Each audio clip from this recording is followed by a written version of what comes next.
नमस्कार मंडळी, तुमचं स्वागत आहे माझ्या यूट्यूब चॅनलमध्ये, त्याचं नाव आहे नीताज डेली डिशेस।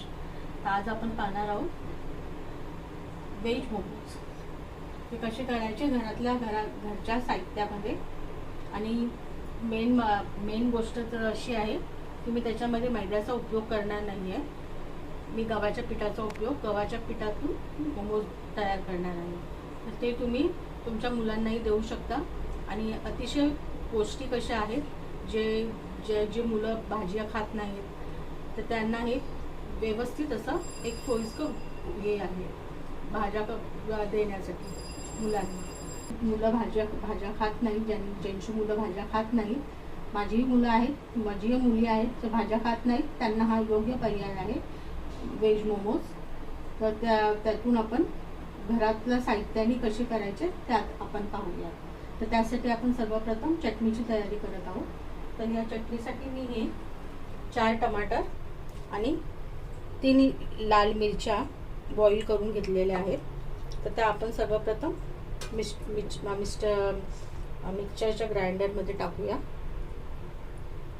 मिक्सर ग्राइंडरमध्ये टाकूया।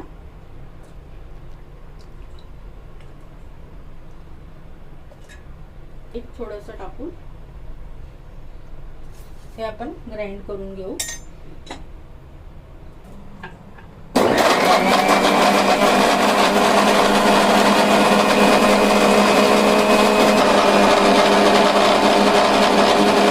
मोमोजसाठी आपण इथे पत्ता गोबी घेतलेला आहे, किसून घेतलेला आहे, गाजर घेतलेला आहे आणि ही शिमला मिरची आहे। हे सगळं जिन्नस आपण एकत्र करून त्यातलं पाणी काढून आपण थोडा हे स्टर करून घेऊया, कारण याच्यामध्ये पाणी राहिलं तर ते मोमोज आपल्याला बनवता येणार नाही। त्यासाठी आपण याचं पाणी काढून, आणि हे पाणी फेकू नका, हे पाणी आपण पीठ मळायला उपयोगी आहे। पीठ मळण्यासाठी ह्याच पाण्याचा आपण वापर करू।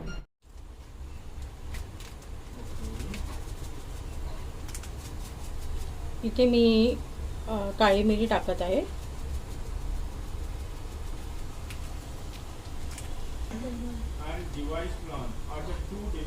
तर मंडळी, याच्यातलं मी भाज्यांमधलं सगळं पाणी काढून मी साईडला ठेवलेलं आहे। त्याच्यामध्येच आपण पीठ मळून घेऊ, आपलं गव्हाचं पीठ मोमोज करायला। आणि याच्यामध्ये आता मी काळी मिरी टाकलेली आहे आणि हे मिक्स हर्ब्स टाकत आहे।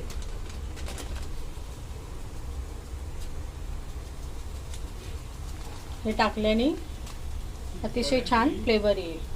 आणि हे आपण आता 2 मिनटं असंच कढईमध्ये मंद आचेवर थोडं पाणी सुकून घेऊयाचं।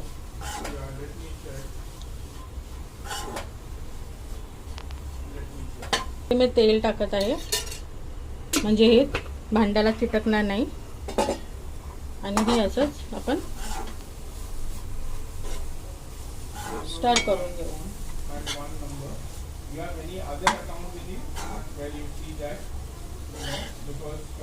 मी गॅस अतिशय बारीक ठेवलेला आहे, बारीक गॅसवरती हे असंच थोडं 5 मिनिटं आपण पाणी याचं निघून जाईपर्यंत आपण गॅसवरती ठेवून थोडंसं याच्यामध्ये मीठ टाकून चवीप्रमाणे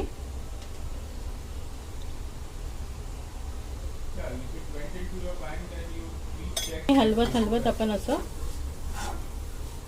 पूर्ण सुक्क होईपर्यंत, याच्यातलं पूर्ण मॉइश्चर संपेपर्यंत चालू करू। तर पहा, याच्यातलं आपलं पाणी पूर्ण कमी झालेलं आहे, म्हणजे अजिबातच राहिलेलं नाही। तर आता आपण गॅस बंद करू आणि हे थंड होण्यासाठी ठेवू फॅनच्या खाली। थंड होईपर्यंत आपण इथे चटणी जी वाटून ठेवलेली आहे त्याला आपण फोडणी देऊ। लसूण आणि अद्रक बारीक चिरून ठेवलेली आहे। इथे पॅनमध्ये मी थोडंसं तेल टाकलेलं आहे। आता हे आपण ह्याच्यामध्ये टाकूया।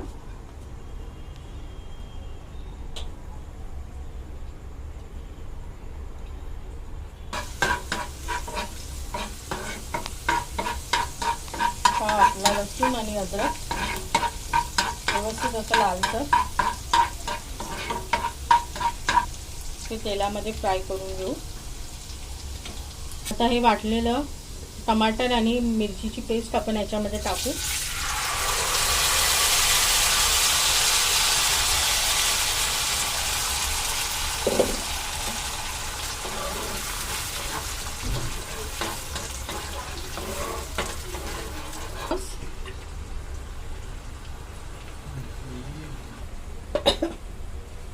थोडे साखरेचे दाणे. तुम्हाला पाहिजे असेल तर तुम्ही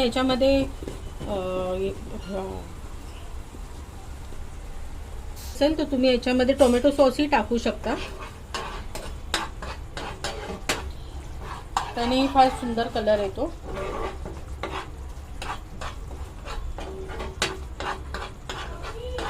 आपली चटणी तयार आहे. मंडळी, मी नेहमी तुम्हाला घरामध्ये जे माझ्याकडे जे साहित्य आहे त्यातूनच जी मी रोजची जे रेसिपी बनवते त्याच्यात मी तुम्हाला दाखवते. तर तुम्ही पण माझ्याप्रमाणे असं जर बनवून पाहिलं नक्की तुम्हाला समजेल की घरातल्या साहित्यामध्ये आपण व्यवस्थित असे पदार्थ बनवून आपल्या मुलांना खाऊ घालू शकतो आणि त्यांची वाह ऐकू शकतो. तर आपली मोमोजची चटणी तयार आहे, पहा. चला आता मोमोज बनवूया. घेतलेलं आहे जे आपलं भाजीचं पाणी होतं ना त्याच्यामध्येच मी पीठ मळलेलं आहे आणि आता आपण मोमोजची तयारी करूया. तर मी या अशा छोट्या छोट्या चपट्या लाटून घेतलेल्या आहेत. आता या आपण भरणार आहोत. ही ठेवलेली आहे मोमोजसाठी. बघा त्याच्यामध्ये पाणी गरम होत आहे. तर आपण हे मोमोज आता भरून रेडी करूया. तुम्ही तुमच्या मनाच्या कोणत्याही पद्धतीने आकार देऊ शकता. तर मी ते सिंपलच आकार देणार आहे. पण एवढंच काय की सगळे आपले मोमोज एकसारखे दिसायला हवे म्हणून मी ह्या डब्याच्या सहाय्याने चपाती लाटून त्यामध्ये छोटे छोटे हे करत आहे. हा पहा, आपला पहिला मोमोज रेडी झालेला आहे. आता आपला दुसरा मोमोज आपण तयार करू.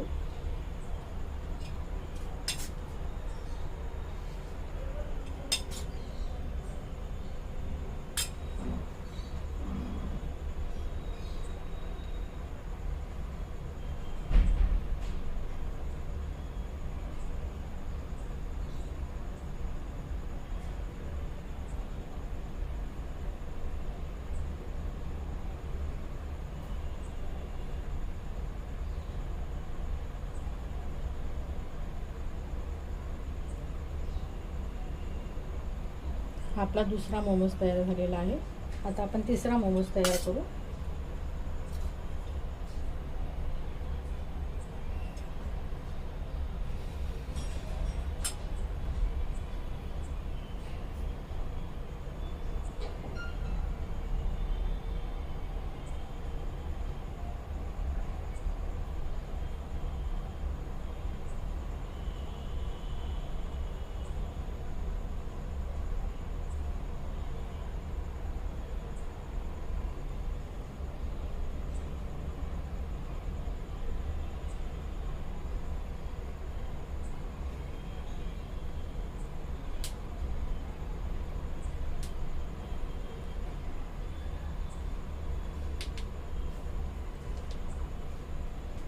तर पहा मंडळी, अशाच प्रकारे आपण हे सर्व मोमोज तयार करू आणि नंतर दाखवते तुम्हाला. मंडळी पहा, इथे आपले मोमोज बनवून तयार आहेत घरच्या साहित्यामध्ये. पहा, इथे चटणी आहे आणि इथे मोमोज. तुम्ही माझ्या पद्धतीने असे मोमोज करून पहा घरी आणि तुमच्या छोट्यांना द्या. तेही खातील आणि खूप खुश होतील, जशा माझ्या दोन्ही लेकी खुश झालेल्या आहेत मोमोजचं नाव काढूनच. तर तुम्हाला ही रेसिपी माझी आवडली असेल तर माझ्या चॅनलला लाईक करा, शेअर करा, सबस्क्राईब करा. भेटूया पुन्हा अशा एक नवीन रेसिपीमध्ये. तोपर्यंत काळजी घ्या. बाय.